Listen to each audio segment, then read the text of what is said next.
Actually, how life came into being. We know that We now know. This is our new fallacy that Father Deacon and I have discovered. The atheists love this one because it's an appeal to some sort of vague kind of like mass appeal or mass vox populi, voice of the masses fallacy, as if there's this consensus and it's certain by saying we now know. We now know. And they love to, they do this all the time. It's like, well, who's we? We now know. Who are you talking about? Is this the science council that sits on Mount Olympus that gives the dictates, right, after they've done all their peer-reviewed research? Now, we now know. So, the we now know fallacy, it's like a version of either appeal to the masses or appeal to authority fallacy or no true Scotsman, maybe. It's like, and sometimes the fallacies will kind of be like a combination of two different fallacies. So you could say that's kind of like a three different fallacies kind of blended into one. All cousins of all animals and plants. We know that we're descendants. And look, so for those that don't get it, by the way, let me try to help you out with that. All you have to do to show that something is like a basic informal fallacy is give a defeater. That's it. It's really simple, right? Or I can just make the same argument and just flip it around, right? I mean, imagine if I came on and said, we now know God exists, right? We now know with the latest advances in science that the universe shows evidence of creation. Now, you could probably a lot of people do make that kind of an argument. I don't really make that kind of an argument because I don't think it's the best line of argumentation, right? I mean, there is intelligent design. There's evidence of design everywhere, but how you interpret design is already going to be predetermined by your web of beliefs and your worldview. So you're going to interpret reality as disteleological or teleological, ultimately based on your prior commitments, your presuppositions. So that's why it's not very helpful to just immediately dive into, well, we all know that the world is designed. We all know this now. Who's the we? Says who? I mean, does anybody actually think that there aren't going to be people out there that disagree with the consensus of the we now know? So even if you could get a consensus, which is ridiculous anyway, right? I mean, what's the official body that gives us a consensus, right? Like that guy the other day on the live stream was like, there was a study of the epistemologists, and they don't all agree with Quine. Really, dude? Come on. I mean, how do you know that you've tabulated the right number of the epistemologists? And how do you know the right percentage that gives it the we now know status? 51%? 60%? It's just arbitrary, right? There's people just talking bullshit all the time. Just saying shit, right? That's what they do. And it works because people don't know good and bad arguments. And again, I'm not a logic professor. I think logic is pretty boring. I'm talking about logic class, right? I fell asleep in logic class, man, in college. It was boring. You think I want to draw Venn diagrams, dude? That's so boring. But I passed. I got a good grade in logic somehow. And I don't know if it's just intuitive or what, but I guess I'm decent at debating because it's almost like secondhand to see these fallacies. It's not that difficult, at least not for me. Maybe it's a gift. I don't know. But when you hear arguments and you can just kind of intuitively say, well, that doesn't work. That's a bad argument because here's the defeater. That's all I'm doing. That's all you do. It's pretty simple. And there's a lot of fallacies, but the problem is that, or what makes this easy is that most people make the same 10 fallacies all the time. Every now and then somebody will throw you a loop and it'll be, like a little more of a complex fallacy, right? But most of the time people are making just the lowest level garbage juice smoothie type arguments that are just they're just no good, right?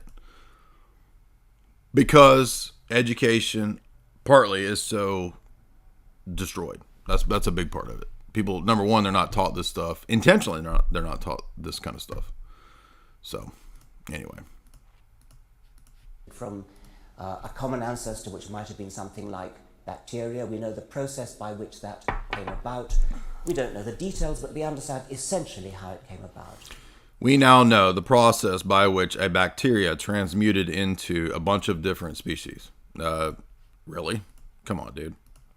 Nobody knows that process because there's no observational data of anything like that, right? There is mutations within a species to fit the environment, but nothing anywhere close to one species mutating into something else. And they always pass off the micro level adaptations as if, well, if they just had enough time, then a mouse's fur turning darker and longer would become a rat, would become a monkey, would become a dolphin. If you just give it enough time, dude. Trust me. It's freaking magic, man. Just trust me. Just wait. Have we observed millions of years of this occurring? No, but it would. Just trust me. It would. We now know this. See, we now know. There are still gaps in our understanding. We don't understand how the cosmos came into existence in the first place, but we're working on that. Just trust us. We don't have all the answers, but if you just have some faith in the scientific process, bruh, we're working on it. I can't believe you just said that. We're working on it. I mean, imagine as a theist if I said, I don't have answers to every area of my theology. There's gaps, which is the case. But if you want an answer to all the theological problems, we're working on it. Could you imagine me saying that? Atheists be like, oh, got you, dude. We got it, bro. We got it. He screwed up, dude. It's over. Retire. You're done. You're canceled. You're done. Come on, man. Really? Scientific enterprise is an active seeking out of gaps in our knowledge, seeking out of ignorance so that we can work to plug that ignorance. But religion teaches us to be satisfied with not really understanding every one of these difficult questions that comes up. But it doesn't, though. That's the point, right? I mean, it gives us a totality paradigm within which science actually makes sense. The problem of induction, right? How do I know the future will be like the past? Well, if the world is designed in a providential way by which God makes sure that the seasons follow one another and that tomorrow will be like the past, then it makes sense why there is the principle of induction, which undergirds all science. If the universe is pure chaos, there's not actually a basis for induction. That's Hume's whole point. I might hope that it's the same, but I don't actually have a reason to believe in the principle of induction, which undergirds all science. Science says, right, let's roll up our sleeves and work on it. Religion says, oh, God did it. Yeah, but that's not what theology says, right? Theology makes place for human beings as secondary causal agents, right? We don't just say, oh, God did it, God did it, God did it. God doesn't do everything. Humans do things too, right? So this reducing everything to as if we said that God causes everything and everything is explained by God is a way oversimplified approach to what theology actually says. And it's not true, right? Need to work on it. God did it. It's as simple as that. But who says this? Have you ever heard anybody in the domain of theology say, we don't need to do anything because God did it. You don't need to understand anything because God did it. I've never heard anybody say this. What is he talking about? Thrusting. I would say that's a ad hominem, right? Or that's a straw man, because I literally can't. I'm trying to think of even like the worst apologist or Christian proponent, theist proponent. I can't remember anybody saying something like, don't study anything because God did it. Force pushing us on to try to understand. Religion stultifies the impulse to understand because religion provides a facile, easy, apparent explanation. But he just admitted that science itself comes out of religious universities and religion, and man seeking for explanations via religious, theistic, transcendent causes. But now he's saying that religion stultifies that endeavor and shuts it down.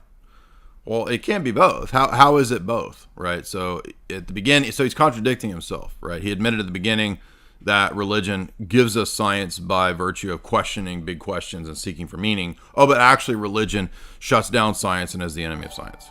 See, later in the evening, it isn't really an explanation, and it prevents the further work on the problem.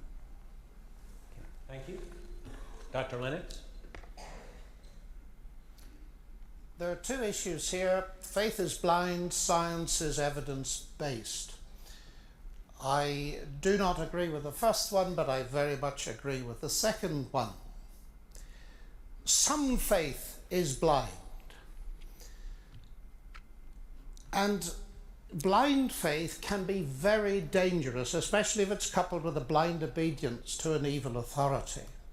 Well, I think this is kind of true, right? I mean, I guess this is another point that should have been addressed, is that Dawkins' argumentation assumes that all theology basically functions like a backwoods snake handling cult, right? Like, you don't ask any questions, you just merely submit to authority. But he, again, had just said that the whole endeavor of science comes out of Christian universities, so it just doesn't make any sense. But this should be addressed, right? That we should not set faith or theology over against the domain of reason. And of course, most Christians, I think, whether Catholic or Orthodox, agree with this basic idea. I would go even further to say that actually reason itself presupposes faith, right? That's the even stronger, that's the nuclear level apologetics that we do based on transcendental argumentation. Again, is the proposition faith is not contradictory to reason true? Yeah, sure. But I will make an even stronger argument that reasoning itself presupposes faith. And even the position of somebody like Dawkins presupposes a kind of faith. Didn't you hear him say, we may not have all the answers, but just trust us, we're working on it. That's what he said. That's a faith-based proposition. That's have faith in science, man. Trust the science. What has the cult of scientism said the last 2 years? Trust the science, bro. Trust the science. Trust the science? That's a faith-based proposition. Come on, man.